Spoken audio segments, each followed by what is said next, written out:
My next guests are visiting Trinidad and Tobago. They're Maroons from Jamaica. And the reason I'm so excited is that I've actually filmed Maroons in Suriname.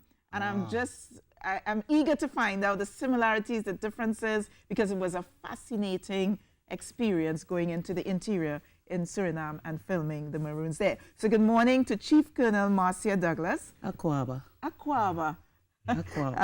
Of Charlestown Maroons, and Chief Michael Grizzle of Trelawny Town. Let me say it in my Jamaican accent. Trelawny. You got it. Trelawny Town and Flagstaff Maroons. Welcome to Trinidad and Tobago. Aquaba, Akopong, Pikipong. Aquapong, Pikipong. Yeah, What does that mean? Good morning, Godchild.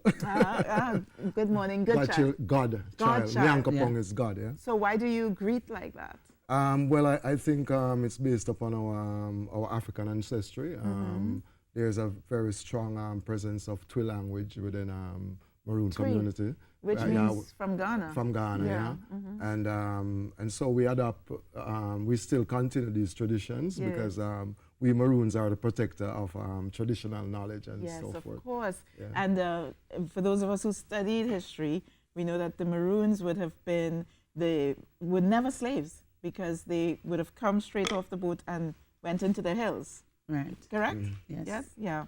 So how much of the tradition is preserved now in Jamaica with the Jamaican Maroons? Well, in Charlestown, we preserve a whole lot. And I can say for the other Maroon community, it is well preserved too as well. So we do have a museum and an Asafo yard. So the Asafo yard was their meeting ground, where they would have sit and plan and greet and have their own sessions. The museum is packed with artifacts and the history of the Maroons. And every year, each Maroon community have their own celebration and conference. About how many Maroon communities are there? There are now five Maroon communities across Jamaica.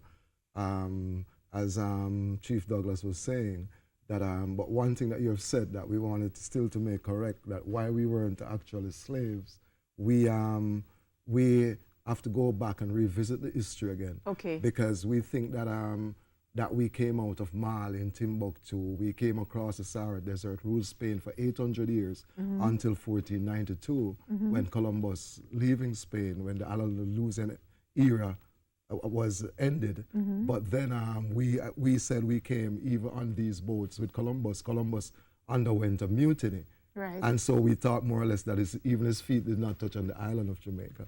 So we practice what we call marinage, permanent and temporary marinage, that the Africans from Spain used to go to the mountains, make count calls with the natives there, especially the Tainos. And by the first enslaved African did not come directly from Africa until between 1513 to 1523, when the Asiento was granted from Spain to Portugal. So we actually is in the process of revisiting the history, because most of the stories that have been told was written by the man and not actually by us. So presently is the time of information, the era of information now. So I think that in preserving our heritage, we actually revisited the history to say why we Maroons were never enslaved, and why we, by 1739, there was 2 treaties with the British. We won the British. And they are afraid to admit it, but we are. There's no choice. It's the fact. It's the history. 360 of us actually, even in the Second Maroon War with the Trelawny Town Maroons, that 360 of us could defeat the Maroons. So we are now in Charlestown, as Chief Douglas is saying, we have festivals. We do have tours within our communities for schools to visit. We're interacting with the young people so as to assist to preserve to come their into heritage. the communities. Because I'll tell you what, in Suriname, I don't know if you visited the Maroons. You have, right? So when we went, this would have been probably about 2011 that we went in there. And we had to get permission. A Maroon had to go in, greet the chief, get permission for us to enter the village. And the village was almost pure, really. As a matter of fact, when we got there, it was in the night and it was pitch dark, but there was a generator to light up the village. And they still live in the authentic, with their huts, the ladies. It is that way there still in Suriname, because I've been there just a year ago, and the Gamang had to give them the authority to take the people in. Yeah. And when you're taken in, you'll be greeted by what they call the Obi man. Yes. Now, the Obi man is the chief healer that would actually cleanse you before you can actually go speak directly to the gaman. As a Maroon, we were greeted as a sister or a brother. And so it is preserved that way in Suriname. Just like in Charlestown, Moortown, Accompong Town, Flagstaff, or Scottsdale, you come there, you have been inquired about. Yes. Because before anyone can actually speak directly to me, they would have to speak to our captain. Yes. He will assess if I need to, or if I don't, then actually I'll speak to them.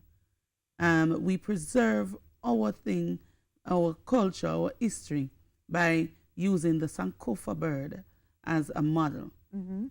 So the Sankofa bird has always been taken from the tail feather to maintain the body, to preserve the eggs. The eggs are the future.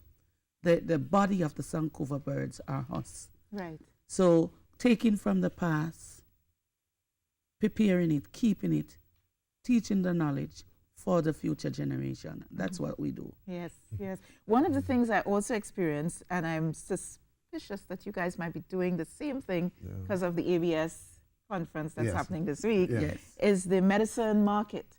So the Maroons would come down on a Wednesday, I believe it was, to a special market in Paramaribo and have all the natural medicines. Is that what some of the Maroons in Jamaica do as well? I think it's maybe a little more different of the way how we do medicinal healing and so forth. That we would not just disseminate the information, and now that we are more educated on access and benefit sharing, which the knowledge was being given away without any benefits coming back to the communities. Yes. So now we're still in the process of not just giving the knowledge freely. Yes. But because do you sell the medicines to the general population in Jamaica? There are products that comes out of each community. I mean, we at the Trelawny Town Flagstaff Maroons and Accompong, we are in the cockpit country where there's over 3,000 endemic plants, and it's a vast variety of what we do in healing. I mean, I know Chief Marcia Douglas would not just tell you what she do with the herbs at the time of the moon to do whatever she's doing, but she would still administer the medicine. And we're making the products, and still, yes, we can sell the medicine, but now, as we say, we are more preserving it, that we actually garner the access and benefit sharing back to our community. Which I know is the topic this week at the Hilton, at the ABS. With the IUCN, the International Union for Conservation of Nature. They are the ones putting on this conference, and we're very grateful, and we're happy for the people of Trinidad. And I'm very honored. I'm very honored to have you on the program this morning. You said, you have to get access to speak to you, and I have both of you here. I've been giving access to Trinidad and Tobago. I see you have a flyer before we just have 30 seconds to wrap up. You have a flyer. You want to share something with our population? So in each here we have celebration. So our celebration is in June, from the 21st to the 23rd this year. Yes. And so the 23rd is the day that Ancestor Kwau had signed the peace treaty on behalf of the Windward Maroons. Right. So therefore we do have this Kwau Victory Day in Charlestown, where you can come to. You can experience more of a Maroon lifestyle. Yes. You can see the festivity, the procession of the colonels. So they would have to take the colonels from the entrance into the Asafo Yard. Okay, so we're going to invite Trinidad and Tobago and those of you listening around the world on Facebook to head to Jamaica, Charlestown, Buff Bay, Portland, the 11th Annual International Charlestown Maroon Conference and Festival, June 21st to the 23rd. So you have a bit of time so you can do some planning there. I want to thank my guest this morning, my special guest, Chief Colonel Marcia Douglas, Charlestown Maroon Medasi. I've been to Ghana, so I'm recognizing all these three terms. Chief Michael Grizzle, Trelawny Town Flagstaff Maroons Medasi, for coming this morning. Medasi to you too.